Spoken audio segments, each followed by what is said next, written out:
Good afternoon, everybody. Thank you for coming to our panel discussion. My name is Beth Worth. I am the chair of South London Women Artists. We're bringing together 5 of the artists whose work is on exhibition here. And they're here to talk about their own practice, what makes their work unique, why they chose the piece of work that they've got on display, how their work may connect with each other, and you'll have a chance to have a look at their work after the talk. So my name's Julie Bennett. I'm also a South London woman artist, and I have helped organise this exhibition called Sisterhood, which is at Lambeth Archives in Brixton. And thank you, Beth, and for everybody for being here. The exhibition celebrates the power of women coming together, sharing ideas, supporting each other, and making space for women voices in the arts. This afternoon we're here from the 5 wonderful artists of South London Women Artists, and what I'm going to do is get each artist to introduce themselves. Just a very short sort of 1-minute introduction, so you hear about them and a few words about their practice. So I'll start with Kai Lewis, who sat next to me. If you could say a little something. My spiel. I'm Kai, and I'm an award-winning artist, curator, educator, working in South London, using basically alternative photography and printmaking. My work looks at psychogeography, natural life cycles of the landscape, and currently I'm working on a large project exploring trees and their place within our landscape and how people interact with them. This has come about, primarily during COVID and everything, so it continues now. I currently have work in the V&A in an exhibition, and that's the printmaking work, so it has been. If we could hear from Liza Brett. Hello. So I've got one piece in here, which is just here, and it's made with these really beautiful coloured pencils, which I started to work with a few years ago, and they are quite intimate, they're quite luminous, you can get this sort of light effect with them that's really beautiful. And this year I sort of sat down to use these pencils again, and I started to make lots of work with them, and they were, again, I was kind of exploring the feeling of light and the sort of intimacy that you get in a landscape with sometimes a figure in, sometimes just this feeling of the landscape kind of singing at you that you feel with nature. And it was frustrating me, so I've actually gone towards oil sticks and oil bars, which I've used before, and the colour's much more saturated, and that's kind of satisfying me at the moment. And I'm going towards, it is that feeling of an intimate figure and landscape, so we'll see where that takes us, but yeah, that's how I'm feeling about my work at the moment. Thank you. If we could hear from Joan Eytle Kendall. Hello, I'm Joan, and I've got the art dolls that are in the 2 cases next door. I would say probably that my work is autobiographical. It's all about me and trying to find my place, I think, in the world. Being a black woman born in 1951 in Britain, it took me quite a long time to find any place that I felt I belonged. And so most of my work is either about that search for that place, or having found, like I found South London Women Artists Group, a place where I feel I can put down roots for a while, then kind of celebrating what's going on in that place. And I think that's always going to be what I'm about. I think that's my life journey, is where do I belong? And yeah, I've been enjoying the journey. Mm-hmm. Thank you. And I'm going to introduce Jini Rawlings. Hi, I mean, I think that's absolutely fascinating. I've had two sort of bodies of work. I have my pre-1991 work, which was mostly archive documentary. I worked a lot with women's video and alternative making. Since then, I discovered I was adopted very late on, and so my work took a different direction. I make I make multi-narratives. I make sort of expanded video and mixed media installations. And the work I have here, so I don't generally produce sort of 2D work. The work I have here is actually multi-layered. It has its sort of 10 different images that are photoshopped together, that give some indication of that spatiality that I'm working with, and the sort of the interwoven narrative. So each item in the piece actually relates to different parts, different storylines. I'm particularly interested in being in the archives because my birth mother was married in the registry office in Brixton in the 1950s. That was after I was born. And my own daughter was also, well, my daughter and my son were registered in Lambeth in the archives. Oh, and I did a residency at the the National Maritime Museum in 2005-06. I did part of my PhD on that. Thank you very much. And lastly, Linda Litchfield. Yes, I'm Linda Litchfield. I work mainly with textiles. I think I'm drawn to them because of their pliability, and I realise that most of the things I use are not man-made. They've originally grown from something. I use a lot of natural dyes to dye some of my fabrics and yarns. So I do a lot of stitched work and some knitted stuff as well, and a bit of eco-printing, that kind of thing. As to the inspiration for it, I think it varies a lot. I think I draw things from things I read, see around me. I've done quite a bit of work referencing and being inspired by maps. I wouldn't say my work was autobiographical, although perhaps it was, because I learned to knit and sew at a very early age with my mother and at school. And I think that's kind of come back to me in later life as something very important. Yeah. Thank you. It'd be quite interesting to hear from the artists about the pieces of work they have on display in this exhibition. We have 76 artists who've taken part in this Sisterhood exhibition, which is a big number. Would it be the biggest South London Women It's Arts? one of the biggest. We did have a show probably about 10 years ago at Bankside Gallery at the South Bank, which probably had a similar number. Were you in that, Joan? Yeah, so there's quite 76 in not a very, very big gallery. So it did have to focus the minds of the artists who participated. What piece of work did they want to submit that was representative of their practice, what they felt was part of a larger story? And there's a size restriction, so obviously people couldn't, had to think a little bit specifically about the scale of the work. But it would be interesting to hear a little bit about the process each of our panelists went through in the selecting of the work. Linda, should we start with you? Yes. Your piece, you could actually. Can I stand up? Yeah, please do. I'd love you to.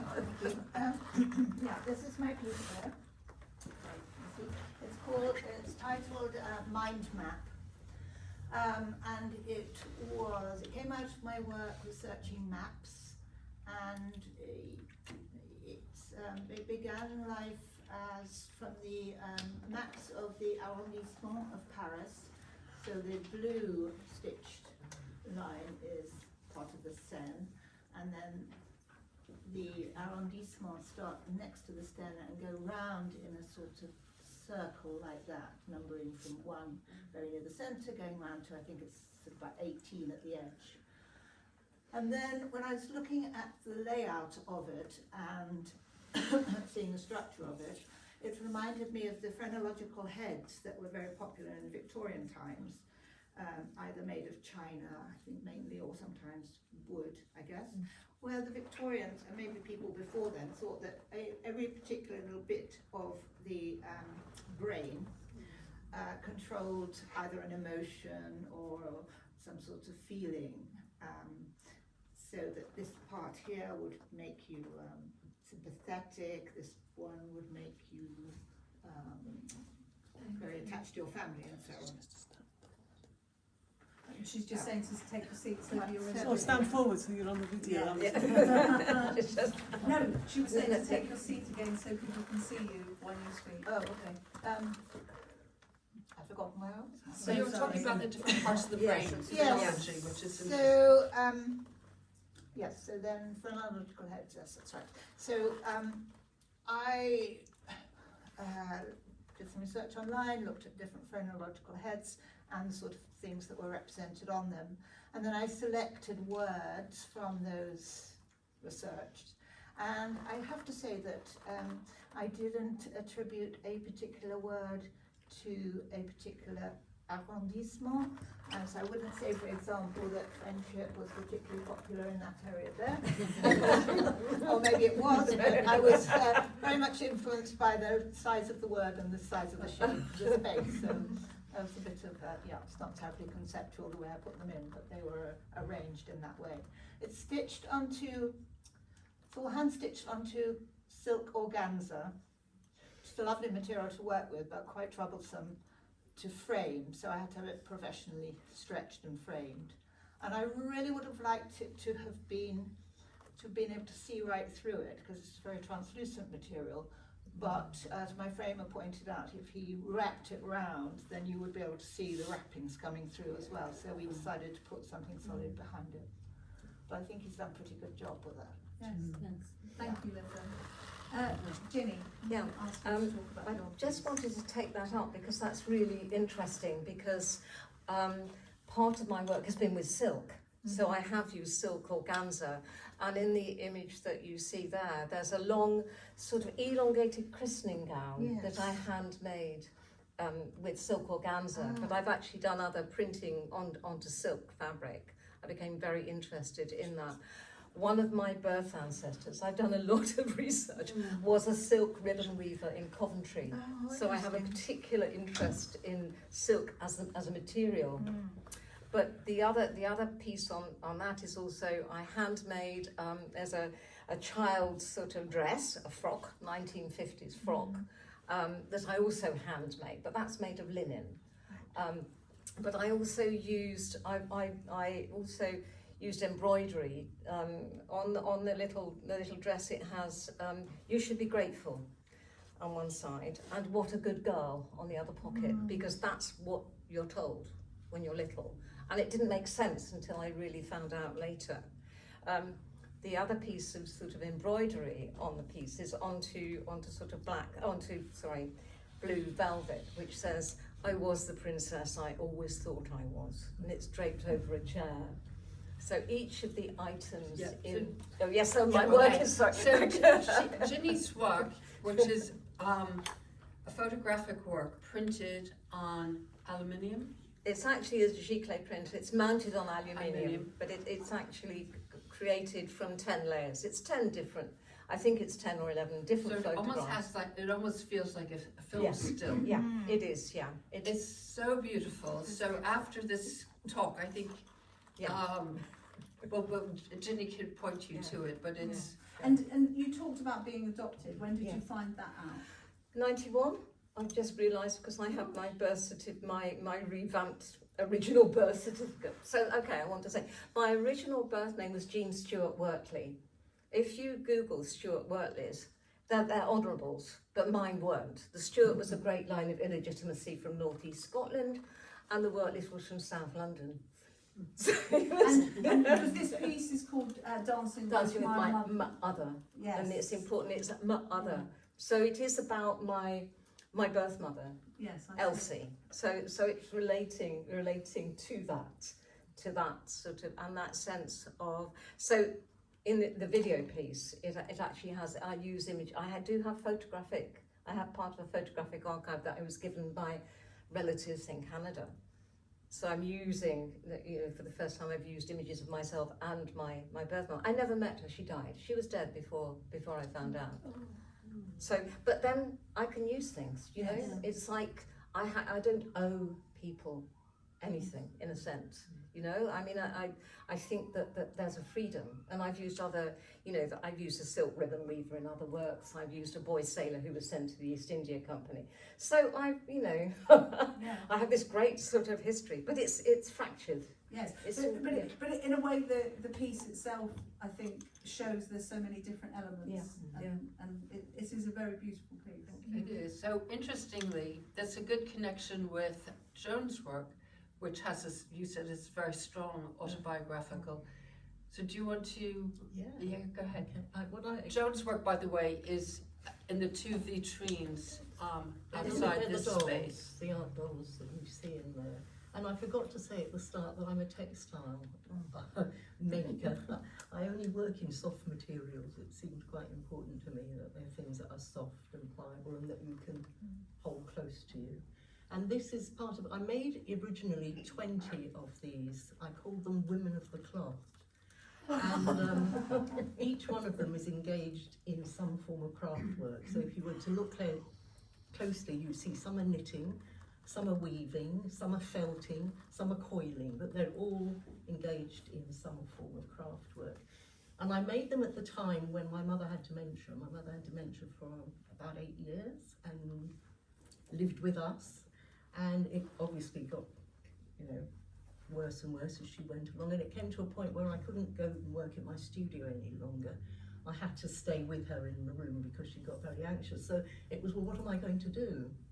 And at the same time as wondering what am I going to do because I can't use the studio, I was leaving groups. I remember that there was an exhibition due to happen for South London Women Artists, I think on Death, I can't remember. And I was part of the organisation of that. And I just had to withdraw because I just couldn't focus on two things. And Death was just at that point rather poignant. So I thought, well, I want still to feel like I'm part of a group of women makers. And so the art dolls of the Women of the Cloth were my kind of stitch buddies. And as I made them, they would sit in the room around me, and my mother loved them. Did they keep you company too? Sorry? Did they keep you company They too? did keep me company, and they got to have little characters of their own. I loved doing the hair. The hair was one of the best parts because you could really feel your way into who this person might be and what their history might be. There's a doll that I haven't brought in because it's just a little bit too tall for the cabinet, but she's got a wild head of red hair. And I remember at school I had a good friend who had red hair. So partly I was basing it on this girl who was a bit wild herself. So Your they all friends. have characters. They all Do you have one with you here? I haven't got the same. I But know, there was one that was sitting yeah, on but the that's very different. This is about where I'm going with my dolls, Well, share it with us. rather than where I've come from. And I just ask about the actual fabric because Yes, that's very important. It is, thank you. This is my day. This is just a trial piece, and it's just kind of where I was going, because I have been very focused on my own ethnic ancestry and on my lineage and on heritage, which is, obviously is black. It's going to come, some of it from Africa, some from South America, and some from Europe. Part of my family are Dutch in origin. Oh, how nice. And that's the bit I'd never focused on before. I'd never gone to the white part. I just stayed with trying to get the bit that I'd been separated from in quite a violent way, that we'd been separated from. And I suddenly sat there one day, I think I'd been reading a book by a Dutch author and thinking, that's part of my heritage. I had a probably great-great-great-grandmother called Catherine Henrietta Parr, and she was from Holland. And I began to think about her. And so I started to make the dolls, but on one side I've only used African fabric, that's a sort of Dutch wax print one, and then on the other, what you kind of see as traditional European, florals and just patterns, and trying to think about what is it like for me, although nobody would know I have Dutch origin because of my skin colour. It's there, and I have at times been really angry at white people, and that's my heritage too. So I'm just at the beginning of that. I've made them much looser, and I've not given them features. I'm going to give some hair because I love doing hair. But for me, it's just kind of feeling my way into who am I, even though you can't see that part of my ancestry. I love How does the that, elongated limbs. yes. They're beautiful. They just came like that, you know, nothing is in proportion. I love the hands hands are are big wonderful. because that's what I use to do my stitching and my weaving, and my hands are really important to me. I'm wondering all the time, where does that come from in me? Is that part of, which heritage does that come from? You know, is a Dutch woman somewhere was sitting, you know, stitching by candlelight, or somebody in Africa weaving away. But it's It's a bit like part of Yonki the story. Shonabara's work, Yeah. which uses the colonial Yeah. Yes. referencing and fabric. Yeah. So I'm very excited about where this might take me, having come from that very kind of fairly neat and traditional style of art doll, and then moving into this. Thank you. Thank you so much. So we'll move to Liza. Okay, well, I've got a piece up here on this wall which is called Miriam Drawing, and it's a friend of mine sitting there drawing on a sunny hill, and I've got a lot of friends still from art school who are still working. I know them, that's my, you know, it's lovely to have them as connection. I was at art school in Glasgow, so they're scattered all over the place, and I chose it for this exhibition probably very obviously because it's a reference to creativity and women, and just celebrating that really. And Do you work a lot from your friends? I As in- work as in from your friends' life. It's definitely, you know, and my daughter, I've done quite a lot of drawings of her. I try to keep it, there's something about the back view of a person which means that it's open to anyone's interpretation, so that you have, it's almost like not putting a face on a doll. You can turn that into whoever you want that to be, or yourself. You can sort of be that person. So it's sort of, yes, I'm looking at a lovely view, and the thing is, there's always this feeling of being out in the open, I suppose. So if I look at everything that I've done, there's strands going through it, and there's something about, I don't know, you can even be closer to something that's not staring out at you.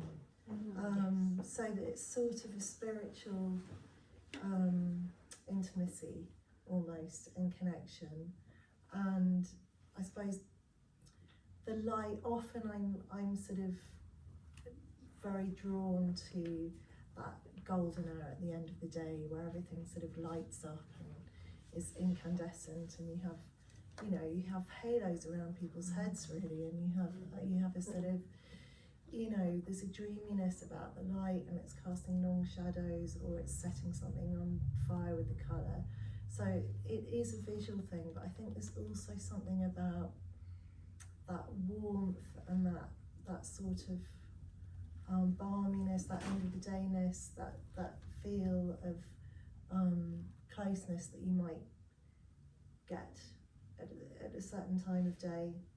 I think the picture tells that story. Okay, yeah, thank you. And I'm doing that now. It's just that I'm doing sort of larger work, and as I say, it's with these oil bars and oil pastels, which are very kind of saturated colour, and I'm really enjoying that, and being able to layer a lot more. You have to be quite particular with these pencils. I really enjoyed that. Like, I needed that at the time, and you know. What's the subject matters that you're working with? at the So studio at the moment? I'm still, it's the same, but it's sort of, so I have done the views again, without even realising it, of sort of, here's the back of someone's head, here's the halo, here is the view that they're looking onto, and it will be something very open usually. So I was in Glasgow for 8 years, and so that's very much in my head still, the beauty of that landscape, and everywhere that I've been that has that feeling of wildness and openness and sort of possibility. And there might be something in the distance there. There might be a few figures that you can't quite make out, that's semi-abstract, or something laying on the ground that you can turn into something. But it's more about this feeling of you've got the foreground with something clear and kind of intimate going on, whatever that is, and then the background, which is just a long view and open, and this probably feeling of like possibility and looking into the light. It ties quite nicely to your work, Kai. It does, especially with the light aspect. My work is on the reverse of that panel, and it's called I Looked Up and You Were Gone. It's only a small piece. It's made on Tetra Pak, and it's a dry point. And usually I work on plein air when I can. This piece was made after a trip to Ironbridge, and it was, you know, sort of the reference materials from that area. But it reminded me very much of being down here in an urban setting, and you know, I work both with trees primarily as a motive to talk about abandonment, loss and grief, and the frustrations that also occur with, you know, the environmental aspect obviously. This particular piece, it's an avenue with a perspective, a vanishing point.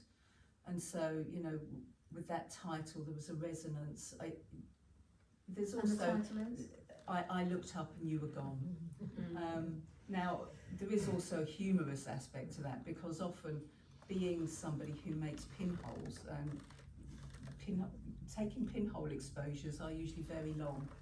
And I'm always the one at the back, and invariably I do look up and everybody has left me there. And so, but this also came after, and also thinking about the death of my father from dementia, and you know, and people's sort of ambivalence to their environment. They'll just walk through it and they don't necessarily see it. And when you're working certainly in London, with the trees that are getting heavily coppiced, depending on which borough you're in, you'll find that if I'm standing there drawing or photographing them, people will come up and ask, "What are you doing? Why are you doing this?" And then they'll actually look at the tree and go, "Oh, I didn't see it." You know, and it astonishes me that, you know, this happens, that we can just be walking through our environment and not taking it in and not understanding that, you know, 1 minute that tree could be there and the next it's gone. But that's applies to the whole of, you know, the environmentalism that goes on, and the activism that I try and bring about through an awareness of making these drawings and these prints. So, you know, yeah, that's basically mine. Thank you. Could I just ask about why Tetra Pak? Because I think Because of the that's really sustainable aspect to it as well. You know, I have worked on all the traditional materials, the copper and everything, and it's, you know, I try to keep that to a bare minimum.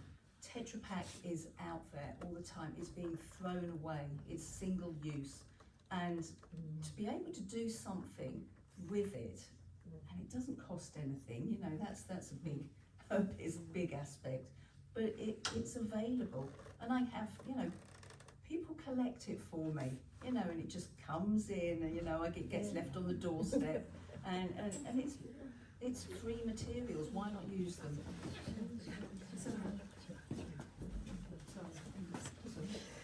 Just got So, some order.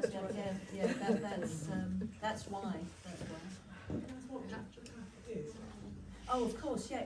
Tetra Pak, if you're not aware, are basically your containers, your milk containers, orange juice, you know, where you get tomatoes, everything like that. And on the inside of that, if you cut them open, it's a polymetal, and that's not particularly environmental in itself. It has a layer of plastic inside.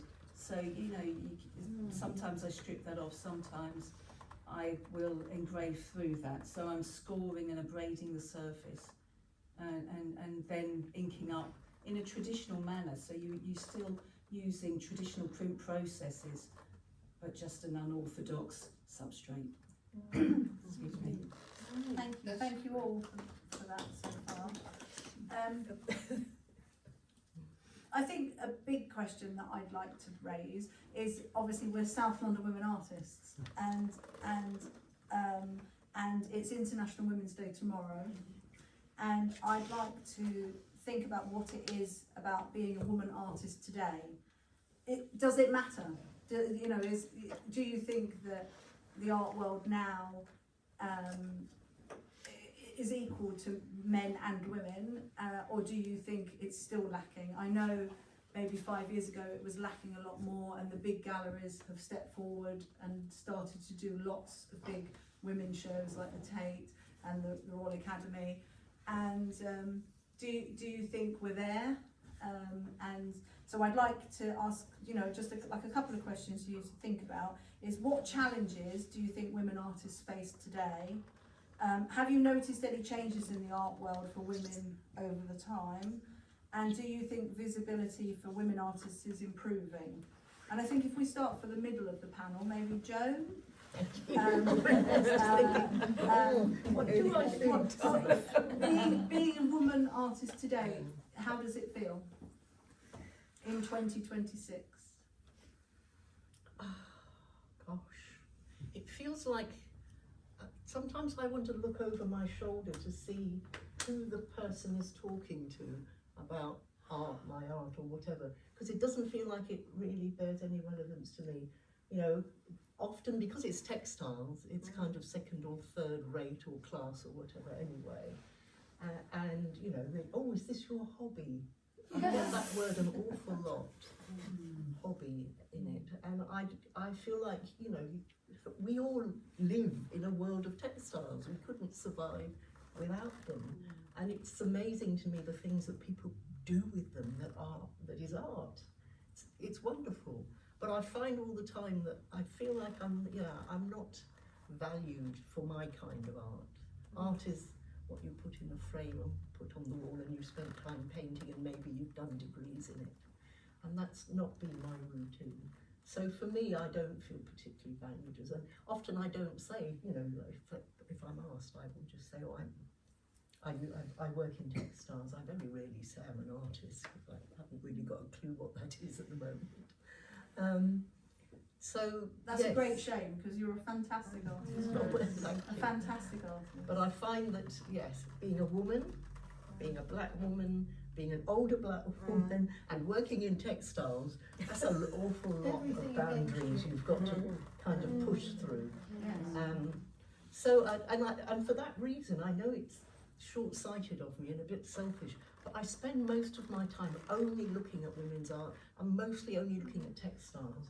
So I can't say what's going on in the wider art field out there, because I feel so loyal to that particular, and I forgot black artists, to those particular groups who never really have a voice. I find that unless you're making, if you're a black person, making art, it has to be around your own oppression or something to do with that. Otherwise, it's not really, people are a bit floundering. Well, what is this? It doesn't express who they think we are at the moment, and I get a little tired of that. I am, obviously, my life is influenced by this in all sorts of ways, but it's not the only thing.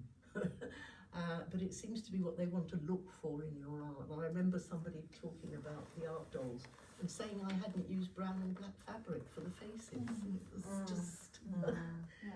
So I guess I can't tell you what's going on in the wider field, because I just feel so incensed and so loyal to those groups I've just spoken of and to textile art.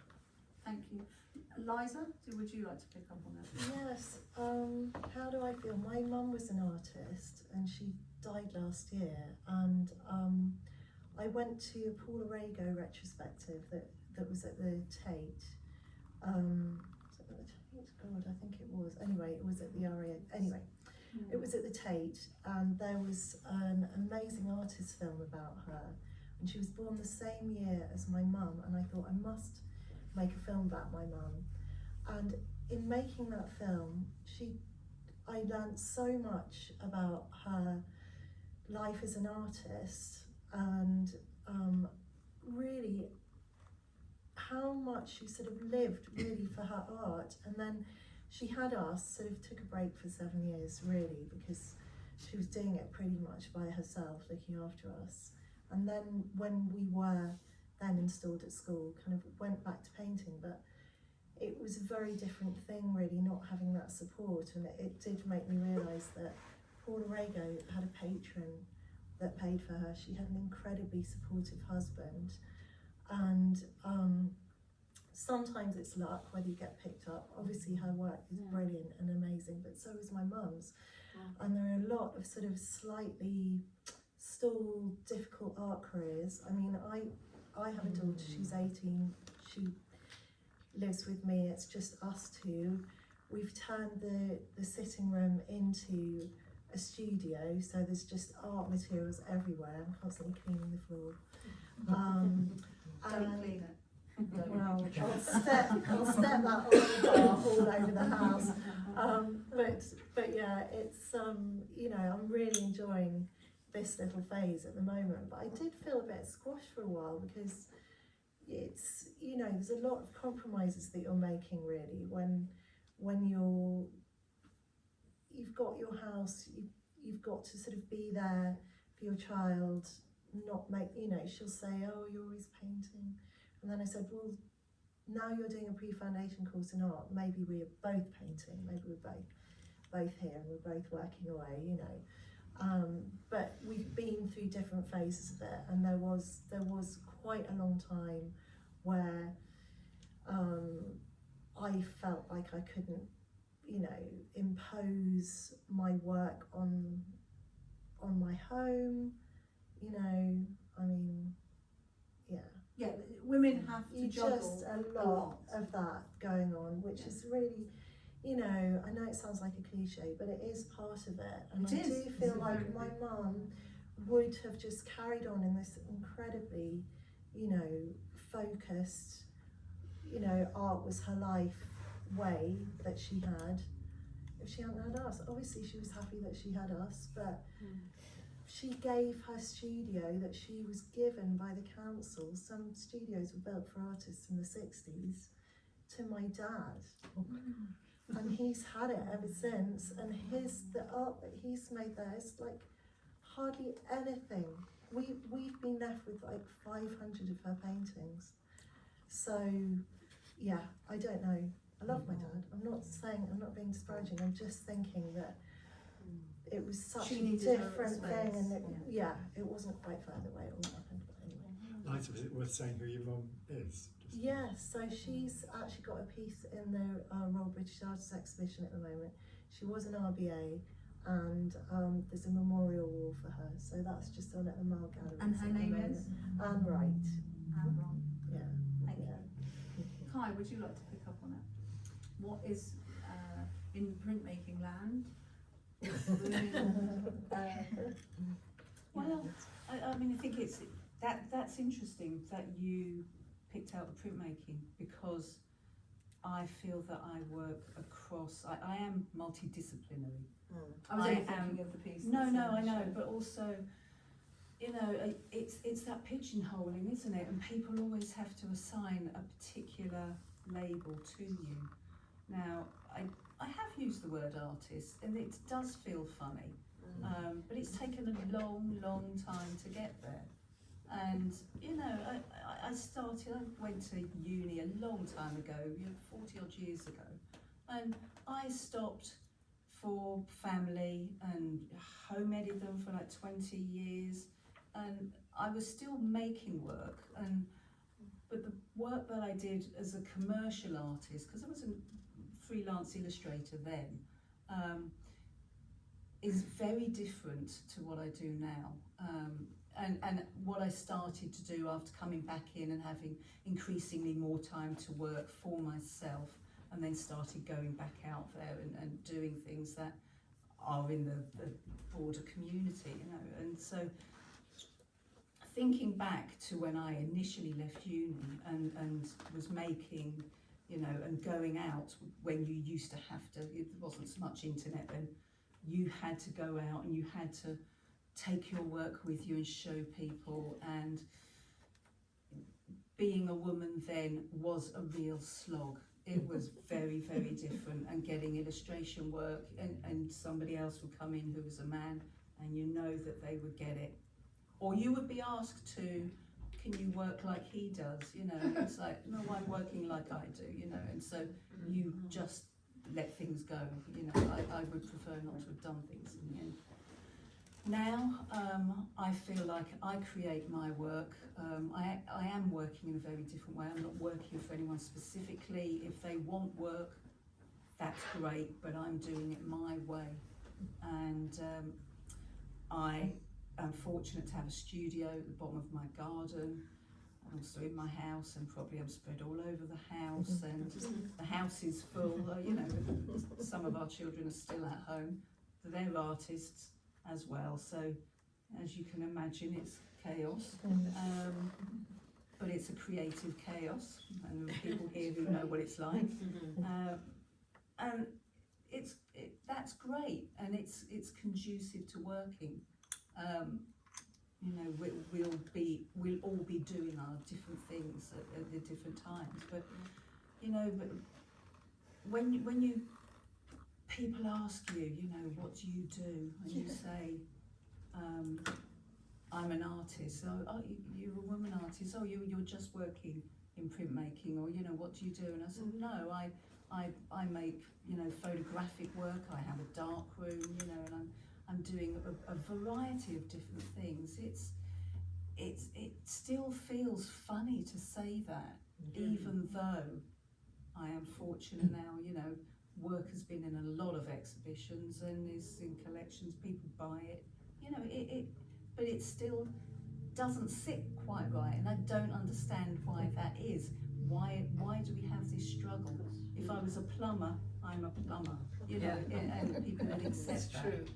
Because things haven't moved on very much. They haven't, no. Because if you put something in the frame, in an exhibition environment, all of a sudden it becomes art.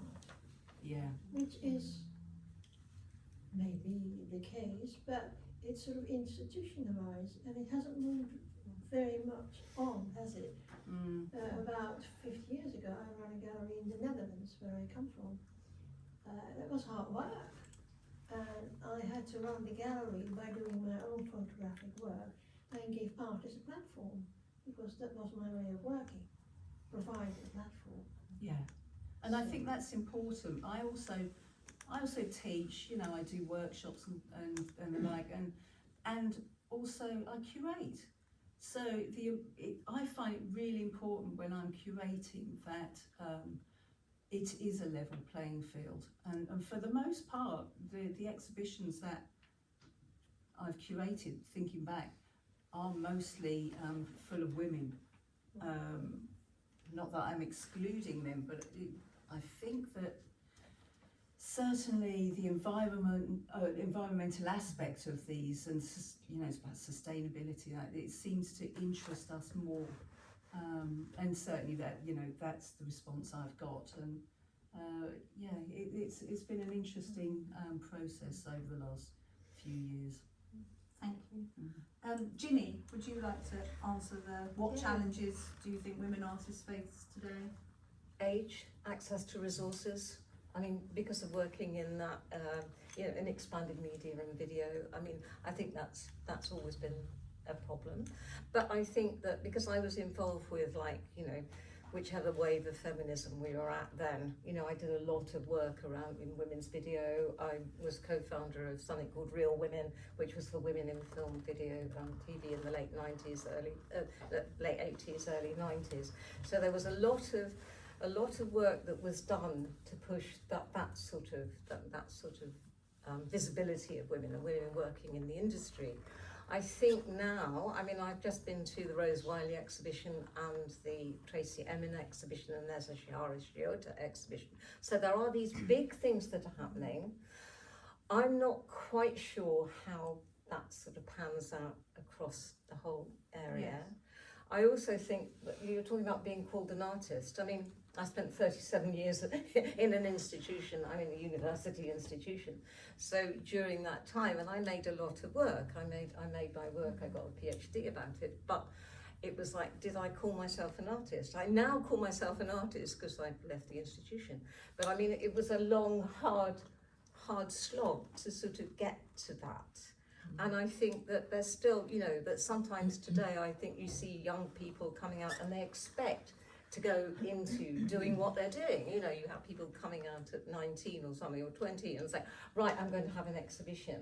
And I think that for people, you know, mature people, it was actually much more difficult. I think for women, I mean for everybody, but for women especially, I think we are slowly getting there. As I said, in the TV industry, slowly getting there, but all the craft, most of the craft things are still men. It's a long, slow process. But I think that, you know, the more the sort of people, you know, women are visible, the better. And it's really important to have shows like this, and thank you, and to have that inclusion, and also to actually, for me, it's actually refining something into a small scale, because I'm used to sort of trying to work bigger, but it's useful because I can physically make that. I can physically afford to have it printed, because it can be extremely difficult. It's very competitive to get funding, and that's not changed. That's sort of, you know, the whole of the independent sector, women's independent sector, I mean, collapsed when sort of GLC went and the Arts Council funding. Yes. So I'm very aware of that. But I think it's, you know, it's a positive space. I think that, you know, this is great, that it's a celebration. And I think that, you know, maybe calling yourself an artist is an important thing. Oh, very much. I think that it has to be earned, you know. Do you? Well- Because there is a sense, a lot of us, people with huge years and years of experience, or scant experience, or think, I've got to be really acclaimed and acknowledged before I call my, and we're all saying it across a range of, most of the panel have devoted their whole adult working life to their practice, and still feeling, do I dare call myself an artist? And I think it could be a gender thing, because I think men probably would not have any qualms saying, you know, I'm an artist, I've just got a show, or I've just made a painting. But for us, there's a hesitancy, a kind of a I think you wanted to say something. Oh, I was just wondering what you called yourself before you called yourself an artist. Because I've done things like I was part of the Hackney Flashes, so I was a photographer at one point. Yeah. I was, you know, I worked with video, filmmaker. So I did call So myself, you can call but yourself a filmmaker. yeah, at some point. But I think that to actually call myself an artist, was, you know, I left the university 3 years ago. I'm just about there, you know, because I was, you know, I always had I was split off, so I was fractured. I was 0.6. So, but a lot of the creative work was actually nurturing other people, looking at feeding back on their work. Although I had my own practice, obviously, so I was always exhibiting and things. But it, you know, it's taken time, and I think because of, you know, I don't know, sort of coming straight out of my first degree, it was. I think I tried to work in a jam factory when I was overqualified. and then I worked in a dark room. But it was... What was your first degree? My first degree was at Leeds in fine art and film. So, and then I did postgrad in film. So you call yourself an artist then from... I know. What about Linda? Yes, if we could go to Linda. Linda, so just, thinking about what the questions were, do you think visibility for women artists is improving, and how do you relate as a woman artist to the art world? Does being a woman, do you think about it? I think it is improving. I don't think we've got there yet. My working life began in, I suppose, about 1975, and it's divided itself pretty well equally into two halves. So for the first half, and I think I've met the same sort of responses in each sphere. For the first half, I was a lawyer. I was a criminal barrister for most of that period. And then I stopped doing that when I was about 50, and then I did a fine art textile degree and started making work. And I still, to begin with, really struggled with the idea of being an artist. Because my thought was, well, how can you be an artist when you've been doing something completely different all this time? You can't suddenly emerge from the egg as an artist. So, and I still, 25 odd years later, feel that hesitancy, so much so that when I received the invitation to speak here, and I saw the little graphic that you had Linda Litchfield, artist, and I actually wrote to you and said, can you add maker to that? So I wanted to sort of hedge my bets, I suppose, in a way, and not think, oh, I'm on this pedestal as an artist because I feel a bit of a fraud here. Because a lot of my time, I think of it as what I do is making, and I'm compelled to make things, but there might not be what people consider, the general public would consider art. And I think, well, as women, we're all sort of struggling with all the other things. We can't all be Barbara Hepworth and park the triplets and go off and dedicate ourselves to sculpture. Most of us are dealing with the domestic side of life. We're caring for people, children, grandchildren, parents, older friends, people we have an obligation to care for. So unless you've got, and we have to do other things to make ends meet, pay the rent, teaching and so forth, and you really need another person, at least one other person, to share your household expenses to survive. And after you've done all that, then there's a bit of time left to make art. But I think, there's big exhibitions that are going on now. In the last 10 years or so, there have been more and more things. There have been exhibitions devoted to textiles. For example, the G's Bend quilts have been shown.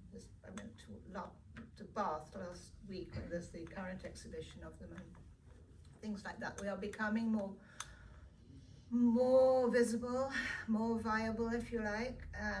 But there's still, as I felt when I was at the bar, there are these prejudices, unseen little barriers to you really getting to the top. There is still, I think, a glass ceiling in everything, and as women, and it's not a level playing field. Things are improving, and I don't, go around complaining about it. You've just got to get on and deal with it because that's the way it is, I feel. Well, that's also being a woman. We don't complain. We should complain a lot more. Mustn't grumble. Mustn't grumble.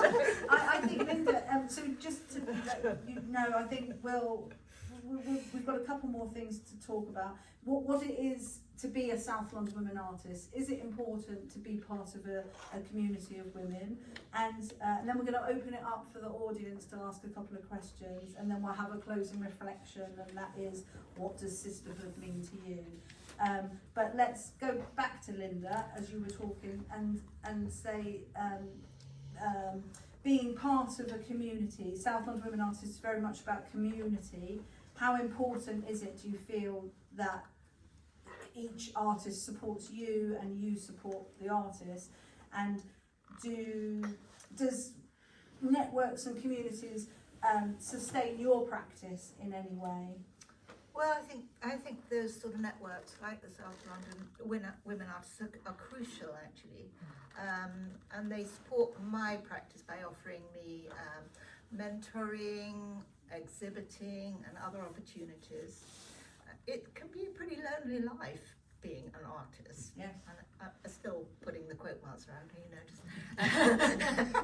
you can be working away in complete isolation unless you're careful. I mean, there are opportunities from time to time to collaborate and so on, but you can very easily become quite insular and solitary, as you say. So something like the South London Women Artists sort of nudge you into the community, and you just feel that there are all these other women out there who are on your side somehow, and it's a great feeling, actually.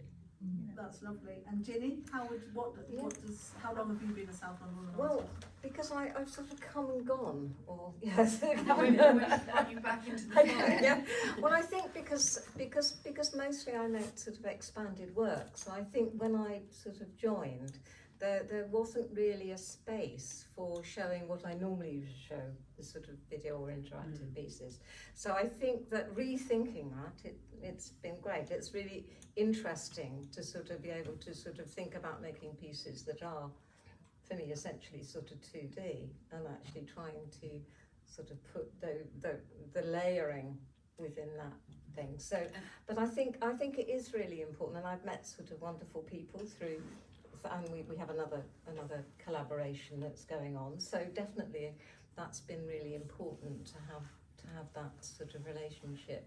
And also finding places to show work that could accommodate Jini's video installations and spaces that need particular kind of lighting, and I think this is something, it's not easy to find places. Very but difficult I think on your own. but also to accommodate the different practices of our artists and to let them use as much space as they need to use, or the particular kind of space, and not, because we're always being so boxed in. We're boxed in here, but it's you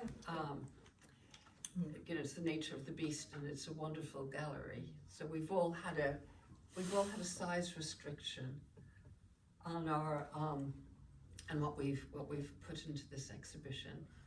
Joan, would you like to talk about how long you've been a South London woman artist and I what South can't London? remember, a long time. I know it's been a long time. I've been one for 18 years. We've been going for 18 years, and I know you're near the beginning, aren't you?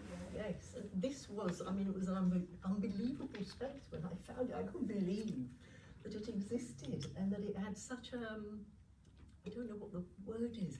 You know, I've really stepped into artists' organisations with some trepidation because I can see I'm being marginalised with every question I answer. You know, no, I didn't do a degree. No, I'm not done fine arts. No, I'm, you know, and I feel alienated. I want to step back every time I answer the question and reach for the door. Yeah. And for the first time, here was this fabulous, amazing space just for women. It was just wonderful. And people would talk to you seriously about what you're doing, you know, with energy, that kind of seriousness, not this sort of hyperbole that often went on.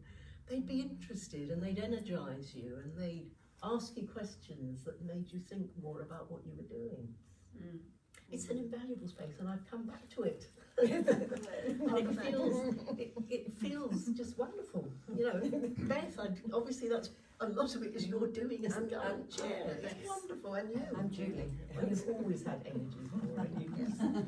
You know, wonderful to have you in the same space. So for me, it's invaluable. I'm always bigging it up. I'm always telling other women, you know, join, why don't you just speak? And they, like me, they're a bit reticent because they think they're going to have loads of hoops to jump through. I think the more the merrier. And I keep saying, you know, strength in numbers. and there are no hoops. Go, you know, have a look at the website, contact somebody. Yes, well, that's it. As in the founders, Jenny Sweeney and Leonie Cronin, that was their philosophy. Really, was that South London women artists should not be judgmental, should not be, you know, have a selective panel. That any woman who identifies as a woman can join South London women artists and call themselves an artist. I wouldn't have got this far with my work or taken it seriously myself if it wasn't for this group, really. It's really been an important space, and I hope it just continues forever. It will.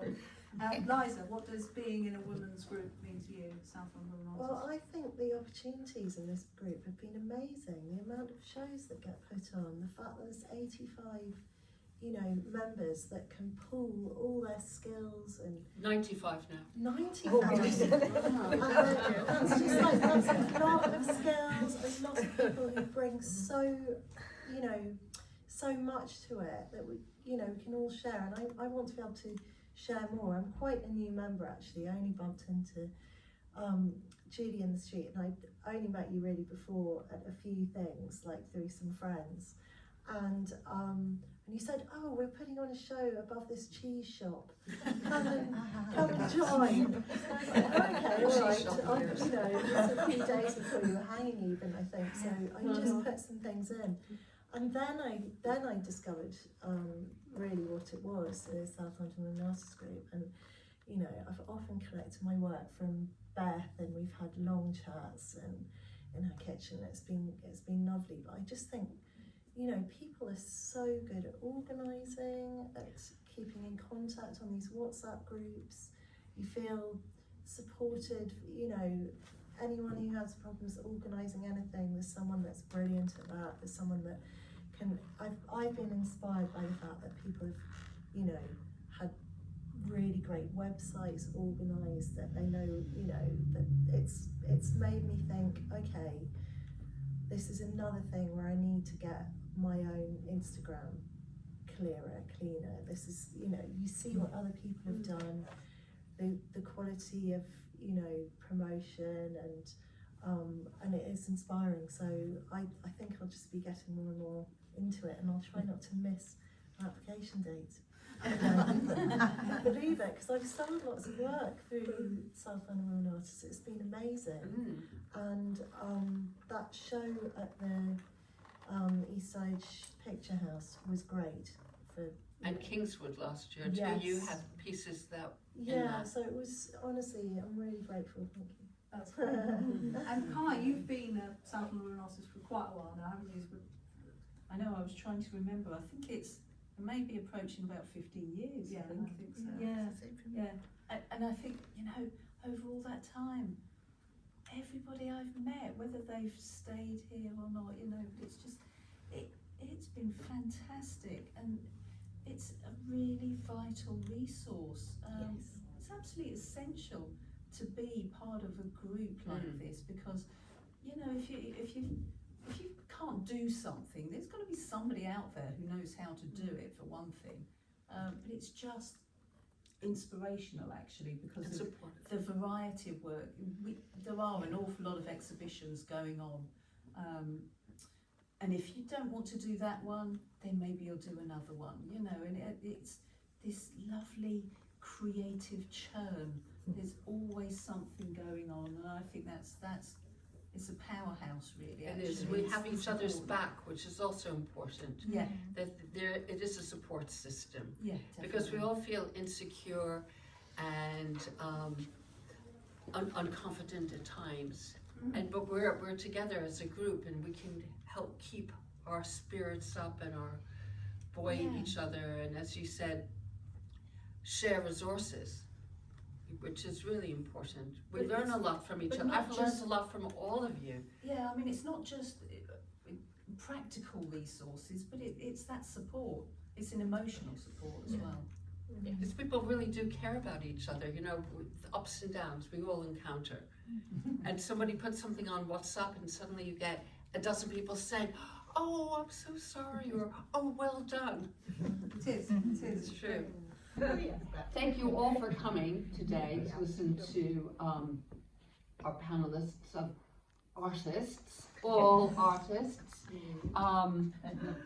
and to learn a little bit of more about South London women artists and their practice. This exhibition is on until the end of March. We also have currently an exhibition on at the East Dulwich Picture House Cinema in Lordship Lane. That's coming down next month, and we're going to put a new exhibition up for the Dulwich Artist Open House.